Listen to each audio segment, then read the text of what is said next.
Assalamualaikum warahmatullahi wabarakatuh. Selamat datang kembali di channel YouTube Dunia Beda, tempat di mana takdir bisa berbalik dalam sekejap mata. Bayangkan, seorang pemuda yang tangannya begitu terampil menghidupkan kayu, kini dipaksa berlutut oleh utang yang tak termaafkan. Nyawa ibunya yang terbaring lemah, dipertaruhkan di atas sebuah pilihan yang mustahil. Satu-satunya jalan keluar adalah sebuah pernikahan transaksional. Sebuah kontrak dingin yang ditawarkan oleh seorang janda kaya raya yang misterius. Mampukah ia menjual harga dirinya demi menyelamatkan satu-satunya keluarga yang ia punya? Namun sebelumnya, bagi yang beragama Islam, saya sarankan untuk menuliskan sholawat Nabi Muhammad, agar kelak sholawat ini menjadi saksi untuk mendapat syafaat di akhirat. Like dan subscribe ke channel ini sangat membantu menambah wawasan, dan membantu kami membuat cerita baru yang menghibur. Aroma serbuk kayu jati dan mahoni adalah parfum kehidupan bagi Arga. Di bengkel kecil peninggalan ayahnya, yang terletak di sebuah gang padat di sudut kota Yogyakarta, setiap goresan pahat adalah doa, dan setiap amplasan halus adalah harapan. Siang itu, matahari menyelinap melalui celah atap, menyorot debu-debu kayu yang beterbangan di udara, membuatnya tampak seperti butiran emas. Tapi bagi Arga, tidak ada lagi yang terasa seperti emas. Di atas meja kerjanya yang kokoh, di antara serutan kayu yang melingkar indah, tergeletak sepucuk surat dengan kop surat resmi berwarna merah. Surat peringatan ketiga. Kata-katanya menari-nari mengejek di pelupuk matanya. Bengkel dan rumah kecil yang menjadi satu-satunya harta keluarga akan segera disita oleh bank. Ponselnya bergetar lagi. Nama, Rumah Sakit Panti Rapih, tertera di layar. Dengan tangan gemetar, Arga mengangkatnya. Selamat siang. Dengan Bapak Arga? Suara di seberang terdengar sopan, namun tegas. Iya, saya sendiri. Jawab Arga, suaranya serak. Mohon maaf Pak Arga, kami hanya ingin menginformasikan kembali bahwa tunggakan biaya administrasi untuk perawatan Ibu Sartika sudah melewati jatuh tempo. Arga tidak lagi mendengar sisanya. Telinganya berdengung. Ia menatap sebuah foto di dinding. Foto ibunya yang tersenyum lebar, dengan pipi yang masih ranum sebelum penyakit menggerogoti tubuhnya. Senyum itu adalah dunianya. Dan kini, dunia itu terancam padam karena ia tidak mampu lagi membayarnya. Ia menutup telepon. Dadanya terasa sesak. Semua jalan terasa buntu. Pinjaman teman sudah maksimal. Menjual peralatan bengkel hanya akan cukup untuk beberapa hari. Ia memejamkan mata, menghirup dalam-dalam aroma kayu yang selalu menenangkannya. Tapi hari ini, aroma itu terasa seperti aroma keputusasaan. Setiap sudut bengkel ini adalah kenangan. Kenangan ayahnya mengajarinya cara memegang pahat, kenangan ibunya membawakan teh hangat saat ia lembur. Kini, semua itu akan hilang. Terenggut oleh angka-angka kejam di atas kertas. Ia terduduk di kursi kayu buatannya sendiri. Hampa. Buntu. Hanya ada satu jalan keluar yang sempat terlintas di benaknya. Tapi jalan itu terasa lebih gelap, dari malam tanpa bintang sekalipun. Jalan yang akan mengorbankan sisa harga dirinya yang terakhir. Di tengah lamunan pahit Arga, suara deru mesin mobil yang halus namun berat, memecah keheningan gang sempit itu. Suara yang sangat asing di lingkungannya. Dari celah jendela, ia melihat sebuah sedan hitam mengkilap berhenti tepat di depan bengkelnya. Seorang supir berseragam putih turun, lalu dengan sigap membuka pintu belakang. Keluarlah sesosok wanita. Usianya mungkin mendekati 40 tahun, namun posturnya begitu anggun. Ia mengenakan blus sutra berwarna gading dan celana bahan yang jatuh sempurna, dipadu dengan kacamata hitam yang menutupi separuh wajahnya. Langkahnya mantap di atas jalanan paving yang tidak rata, seolah-olah ia berjalan di atas karpet merah. Wanita itu berhenti di depan pintu bengkel yang terbuka, melepaskan kacamatanya.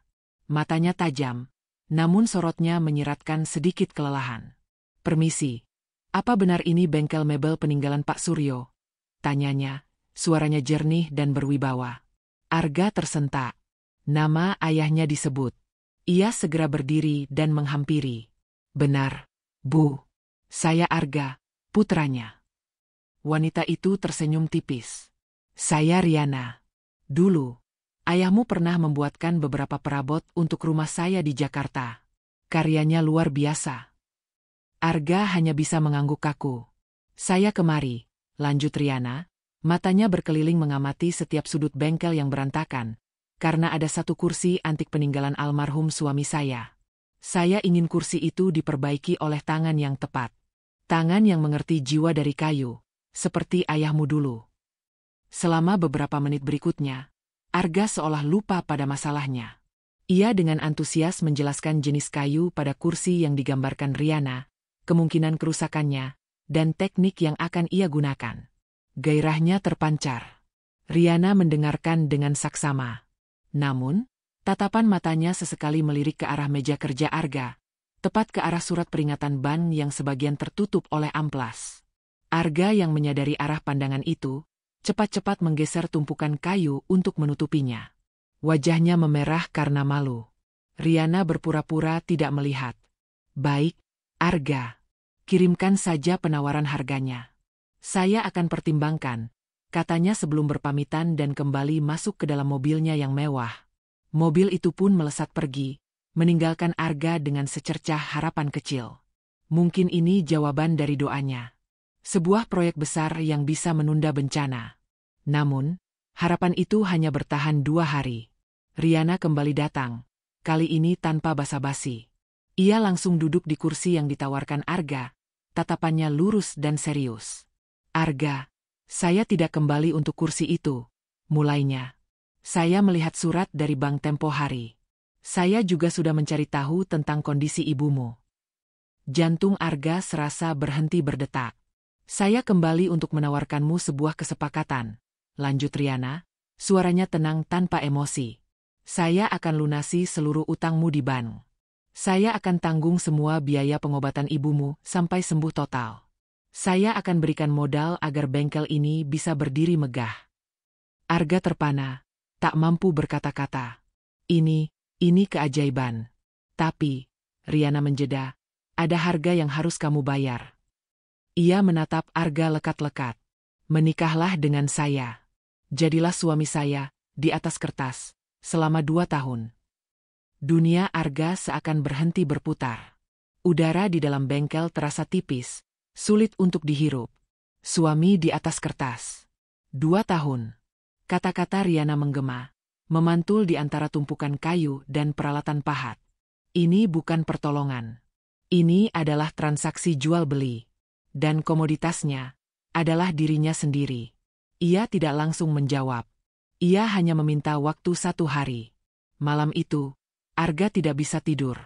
Ia pergi ke rumah sakit di Sleman, duduk di samping ranjang ibunya, memandangi wajah damai wanita yang paling ia cintai itu. Dokter mengatakan kondisi ibunya butuh penanganan jangka panjang yang stabil. Stabil, berarti biaya yang tidak sedikit. Pilihan apa lagi yang ia punya? Ia menengadahkan tangan, berdoa dalam hati kepada Sang Allah, memohon petunjuk atas jalan paling terjal dalam hidupnya. Keesokan paginya, dengan hati yang remuk, ia menceritakan sebagian kebenaran kepada ibunya. Bahwa ada seorang dermawan, Bu Riana, klien lama ayahnya, yang bersedia membantu semua kesulitan mereka. Syaratnya, Arga harus menikahinya. Air mata ibu Sartika mengalir deras. Ia menggenggam tangan putranya erat. Lakukan apa yang harus kamu lakukan, nak, bisik ibunya lirih. Ibu hanya ingin kamu bahagia. Jangan korbankan dirimu untuk ibu. Tapi jika ini memang jalan yang ditunjukkan oleh Allah, ikhlaskan hatimu. Doa ibu selalu bersamamu. Jawaban itu sudah cukup. Siang harinya, Arga bertemu Riana di sebuah kafe bergaya klasik di kawasan kota gede. Di sana, di atas meja marmer yang dingin, tergeletak beberapa lembar dokumen. Sebuah kontrak pernikahan. Arga menandatanganinya tanpa membaca detailnya lagi. Harga dirinya sudah ia tinggalkan di depan pintu kafe. Seminggu kemudian, akad nikah dilangsungkan. Bukan di Yogyakarta, melainkan di sebuah villa pribadi yang megah di kawasan Puncak, Bogor. Tidak ada senyum keluarga, tidak ada tawa sahabat. Hanya ada Arga, Riana, seorang penghulu, dan 2 orang saksi dari pihak Riana. Udara pegunungan yang sejuk terasa membekukan. Saat Arga mengucapkan ijab kabul, saya terima nikah dan kawinnya Riana binti almarhum Bapak Prawiro. Dengan mas kawin tersebut, dibayar tunai. Suaranya terdengar mantap, namun hampa. Seperti suara mesin yang menjalankan tugasnya. Malam harinya, mereka tiba di kediaman utama Riana. Sebuah rumah modern dan sangat luas di kawasan elit Pondok Indah, Jakarta. Kemewahannya begitu asing, begitu menekan. Seorang asisten rumah tangga menunjukkan harga kamarnya. Sebuah kamar suite yang lebih besar dari seluruh bengkel dan rumahnya di Yogyakarta. Kamar Ibu Riana berada di ujung koridor sebelah sana. Pak, kata asisten itu dengan sopan. Arga hanya mengangguk. Pintu ditutup, meninggalkan Arga sendirian dalam keheningan yang memekakan. Ia berjalan ke arah jendela kaca yang membentang dari lantai hingga langit-langit. Di luar, kerlip lampu kota Jakarta terhampar seperti permadani bintang yang tak berujung. Semua utangnya lunas. Ibunya dalam perawatan terbaik. Tapi saat menatap pantulan dirinya di kaca jendela, ia belum pernah merasa semiskin dan setersesat ini seumur hidupnya. Hari-hari pertama di Jakarta terasa seperti mimpi yang aneh. Pagi dimulai dengan sarapan di meja makan yang panjangnya bisa digunakan untuk rapat dewan direksi. Hanya ada Arga dan Riana, duduk di kedua ujung meja, dipisahkan oleh keheningan yang tebal. Riana akan berangkat pagi-pagi sekali menuju kantornya di kawasan Sudirman, dan pulang larut malam dengan wajah lelah. Arga ditinggal sendirian di dalam istana yang sunyi itu. Ia mencoba menikmati kemewahan yang ada, namun semuanya terasa hambar. Rasa syukur atas kesembuhan ibunya bercampur dengan perasaan hampa karena menjadi benalu. Ia bukan suami, bukan kepala keluarga. Ia hanyalah salah satu aset mahal yang dimiliki Riana. Tidak tahan dengan kemalasan yang menyiksa, Arga akhirnya melarikan diri ke satu-satunya tempat yang ia pahami. Sebuah paviliun luas di belakang taman, yang telah Riana sulap menjadi sebuah bengkel kerja impian. Peralatannya lengkap dan canggih, jauh melebihi apa yang pernah ia miliki. Tapi tempat itu terasa dingin dan tanpa jiwa. Maka, ia mulai bekerja. Suara ketukan pahat dan desing mesin amplas menjadi melodinya sendiri, sebuah pemberontakan kecil untuk mengisi keheningan rumah itu. Ia teringat percakapan pertama mereka. Kursi antik peninggalan almarhum suami Riana. Dengan sedikit ragu, ia meminta izin pada Riana melalui pesan singkat untuk mengerjakannya. Balasannya singkat. Silakan. Proyek itu menjadi pelariannya. Ia mencurahkan seluruh jiwa dan raganya pada kursi itu.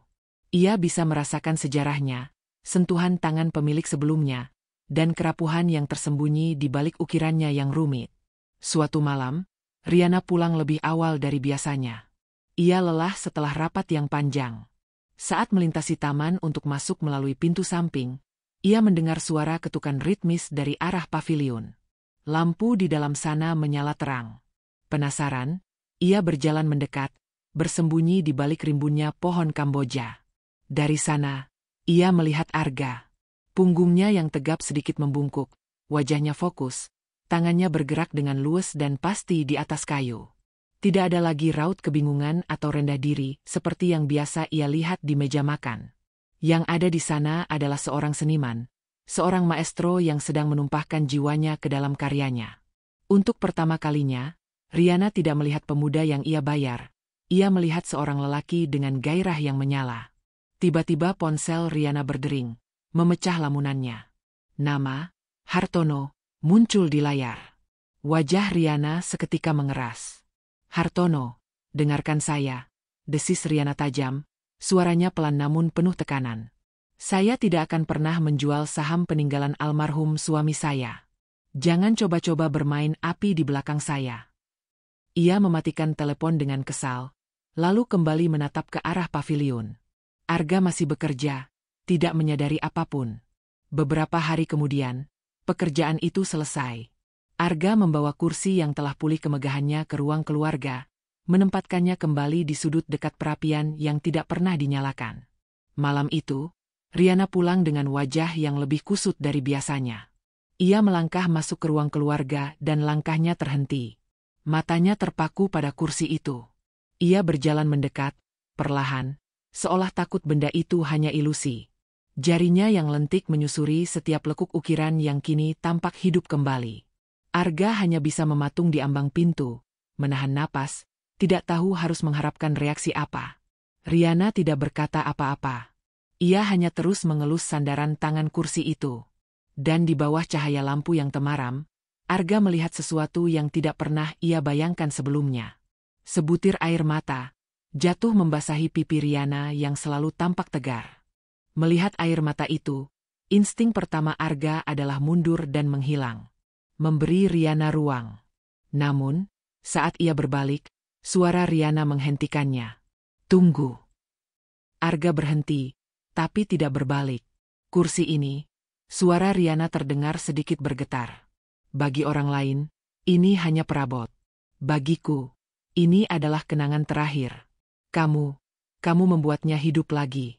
Terima kasih, Arga. Itu adalah kalimat terpanjang dan paling tulus yang pernah Riana ucapkan padanya. Arga hanya bisa mengangguk kecil, lalu bergegas pergi meninggalkan Riana yang masih terpaku menatap kursi peninggalan suaminya. Dinding es di antara mereka telah retak, meski hanya sehelai rambut. Beberapa hari kemudian, keretakan itu diuji. Riana memberitahunya tentang acara makan malam tahunan perusahaan. Sebuah perhelatan akbar di sebuah hotel mewah di jantung kota Jakarta. "Sesuai kontrak, kamu harus hadir mendampingi saya," kata Riana, namun kali ini nadanya berbeda. Bukan lagi seperti memberi perintah. Ada sedikit keraguan. "Saya sudah meminta seorang desainer untuk menyiapkan setelan yang pas untukmu." Arga merasa gugup. Ia seorang perajin kayu, bukan seorang sosialita. Memakai tuxedo mahal terasa seperti mengenakan kostum di sebuah panggung sandiwara. Riana sepertinya bisa membaca kegelisahannya. Sesaat sebelum mereka berangkat, Riana menatapnya dan berkata pelan, "Dunia yang akan kita masuki malam ini, penuh dengan serigala berbulu domba. Cukup berdiri di samping saya. Tersenyum. Dan jangan percaya pada siapapun yang terlihat terlalu ramah." Dan benar saja. Ballroom hotel mulia di Senayan malam itu menyilaukan. Lampu-lampu kristal raksasa, alunan musik orkestra, dan ratusan orang bergaun malam serta tuxedo mahal. Arga merasa seperti seekor ikan air tawar yang dilempar ke samudra. Saat itulah, sesosok pria tambun dengan senyum lebar menghampiri mereka. Pria yang sama dengan nama yang didesiskan Riana di telepon. "Pak Hartono." "Riana, selamat malam. Dan ini pasti suami barumu," kata Hartono. Matanya menatap Arga dari atas ke bawah dengan tatapan meremehkan. "Anda benar-benar pemuda yang sangat beruntung, Mas Arga. Bisa menaklukkan hati seorang ratu bisnis seperti Bu Riana." Sindiran itu tajam, menusuk langsung ke harga diri Arga. Semua mata di sekitar mereka tertuju padanya, menunggu reaksinya. Riana sedikit menegang di sisinya. Di luar dugaan, Arga justru tersenyum tenang. Ia menatap Hartono langsung di matanya. "Saya memang sangat beruntung, Pak Hartono," jawab Arga, suaranya mantap. Ia lalu dengan sengaja meletakkan tangannya di pinggang Riana dengan gestur posesif yang lembut. "Tapi keberuntungan saya, bukan karena apa yang istri saya miliki." Ia berhenti sejenak, membiarkan semua orang mendengar. "Saya beruntung, karena saya diizinkan melihat sisi dari istri saya, yang tidak semua orang punya kesempatan untuk melihatnya. Dan itu, jauh lebih berharga dari perusahaan manapun." Keheningan sesaat melanda. Wajah Hartono yang tadinya menyeringai, kini kaku. Beberapa tamu lain tampak berbisik dengan nada kagum. Riana menoleh menatap Arga, matanya membelalak tak percaya, penuh dengan keterkejutan yang tak bisa ia sembunyikan. Perjalanan pulang di dalam mobil terasa sangat berbeda. Tidak ada lagi keheningan yang dingin. Udara di dalam mobil terasa hangat, dan penuh dengan hal-hal yang tak terucapkan. Riana terus menatap keluar jendela, ke arah lampu-lampu kota yang berlarian. Akhirnya, ia memecah kesunyian itu, suaranya nyaris seperti bisikan. "Yang kamu katakan tadi, kepada Hartono." Ia berhenti, seolah mencari kata yang tepat. "Terima kasih." Ucapan, "terima kasih," yang tulus di dalam mobil malam itu, telah mengubah segalanya. Keheningan di meja makan kini berganti dengan percakapan ringan. Riana akan bertanya tentang kemajuan proyek mebel yang sedang Arga kerjakan. Arga akan bertanya tentang hari Riana di kantor. Mereka mulai berbagi cerita-cerita kecil. Tentang almarhum ayah Arga, tentang almarhum suami Riana. Mereka menemukan kenyamanan dalam kebersamaan yang canggung itu. Mereka telah menjadi teman. Namun, di luar dinding rumah mewah mereka, seekor serigala yang terluka sedang merencanakan balas dendam. Hartono, yang merasa dipermalukan di depan rekan-rekannya, tidak tinggal diam. Ia melancarkan serangan yang paling kejam. Bukan pada perusahaan, tapi pada ikatan baru yang rapuh di antara Riana dan Arga. Sebuah proposal proyek yang sangat rahasia, berisi data finansial dan strategi tender untuk sebuah mega proyek di ibu kota Nusantara, bocor ke tangan kompetitor utama. Perusahaan Riana terancam mengalami kerugian masif dan, yang lebih parah, kehilangan kredibilitas. Sebuah investigasi internal segera dilakukan. Dan hasilnya, seperti sambaran petir di siang bolong. Jejak digital pengiriman data itu mengarah pada satu titik. Sebuah alamat IP yang terdaftar di jaringan internet rumah Riana di Pondok Indah. Data itu dikirim pada sore hari, di jam-jam saat Riana masih di kantor, dan satu-satunya orang dewasa yang berada di rumah adalah Arga. Malam itu, Kepala Keamanan dan Direktur Keuangan Riana datang menemuinya di ruang kerja pribadinya. Wajah mereka tegang. Semua bukti mengarah padanya, Bu Riana, kata sang direktur, meletakkan setumpuk dokumen di atas meja. Ini terlalu berisiko. Skandal ini bisa menghancurkan semua yang telah Ibu dan almarhum Pak Prawiro bangun selama puluhan tahun. Ibu harus mengambil tindakan tegas. Saran mereka jelas. Singkirkan Arga. Laporkan ke polisi. Selamatkan perusahaan. Itu adalah langkah yang logis. Itu adalah langkah yang akan diambil oleh Riana yang dulu. Arga, yang tidak tahu apa-apa, masuk ke ruangan itu sambil membawa secangkir teh jahe hangat untuk Riana, kebiasaan baru yang ia mulai.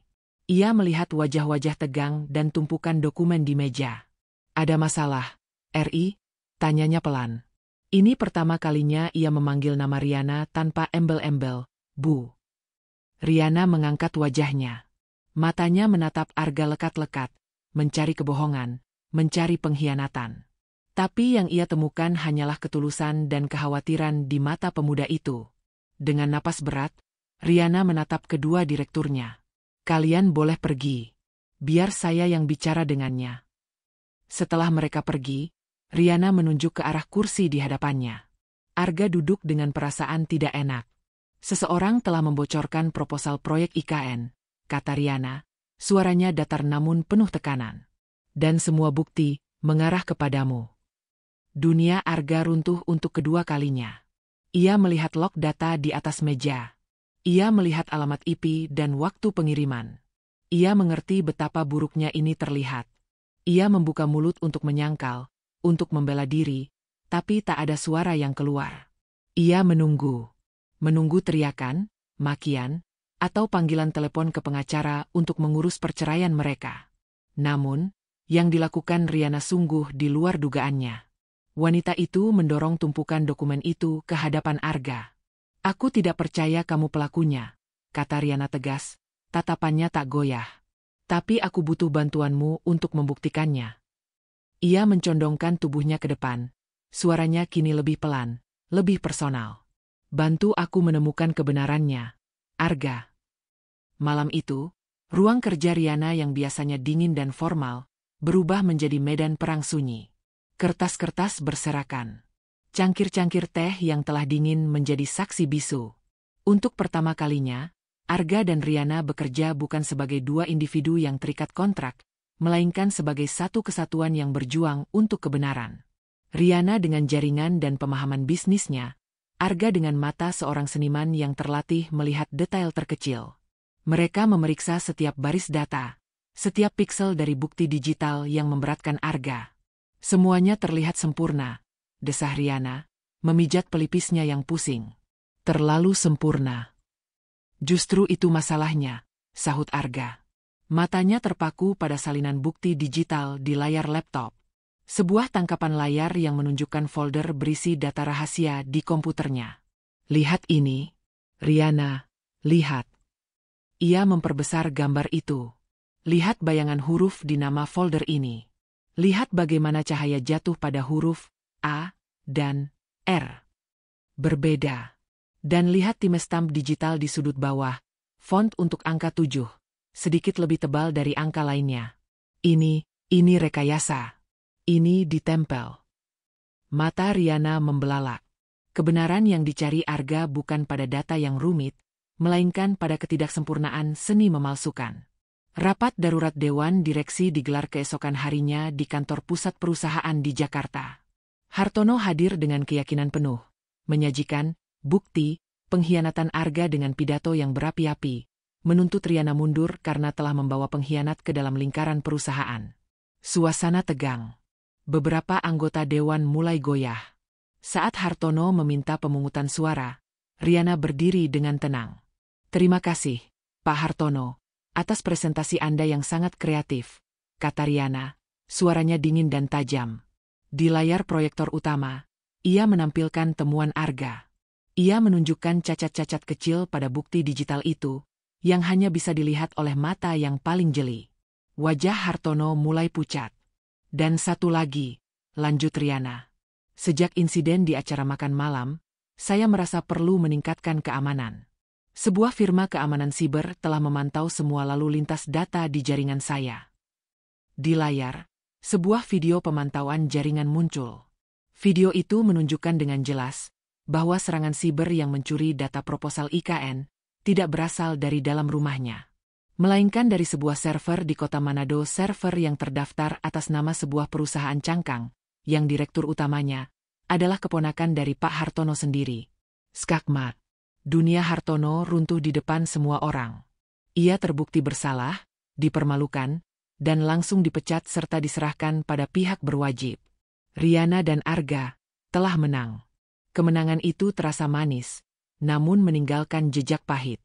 Ancaman telah sirna. Tujuan dari kerja sama mereka telah tercapai. Dan masa kontrak 2 tahun mereka akan segera berakhir. 1 minggu kemudian, Arga telah mengemasi tasnya. Ia menemui Riana di ruang keluarga, tempat kursi antik itu berdiri dengan megah. "Tugas saya sudah selesai, RI," kata Arga pelan, hatinya terasa berat. "Terima kasih untuk semuanya." Riana hanya diam, bibirnya terkunci oleh gengsi dan ketakutan akan penolakan. "Uang modal yang ada di kontrak," lanjut Arga. "Aku tidak bisa menerimanya. Membuktikan kepercayaanmu padaku, itu sudah lebih dari cukup. Aku hanya minta izin membawa beberapa peralatan pahat milikku." Dengan itu, Arga berbalik dan melangkah pergi. Setiap langkah terasa seperti meninggalkan sebagian dari jiwanya. Riana hanya bisa mematung, mendengarkan suara langkah kaki Arga yang semakin menjauh, lalu hilang ditelan suara pintu yang tertutup. Rumah itu kembali sunyi. Tapi kali ini, kesunyiannya terasa menyiksa. Beberapa bulan berlalu. Di sebuah sudut jalan yang artistik di kawasan Kemang, Jakarta Selatan, berdiri sebuah galeri mebel bernama Kayu Jiwa. Di dalamnya, Arga, sang pemilik, sedang menyelesaikan sebuah ukiran rumit. Ia telah meraih impiannya, berdiri di atas kaki sendiri. Tapi hatinya terasa kosong. Di saat yang sama, di puncak gedung pencakar langit, Riana menatap kota Jakarta dari balik jendela kantornya. Dikelilingi kesuksesan, ia belum pernah merasa sesepi ini. Pandangannya jatuh pada kursi goyang di sudut ruangannya. Kursi yang dibuatkan Arga untuknya dulu. Ia akhirnya membuat sebuah keputusan. Sore itu, sebuah sedan hitam yang familiar berhenti di depan galeri Kayu Jiwa. Pintu mobil terbuka. Arga, yang sedang mengamplas karyanya, mendongak saat mendengar langkah kaki mendekat. Pahat di tangannya membeku di udara. Di ambang pintu galerinya, berdiri Riana. Menatapnya dengan sorot mata yang penuh dengan perasaan, yang belum pernah Arga lihat sebelumnya.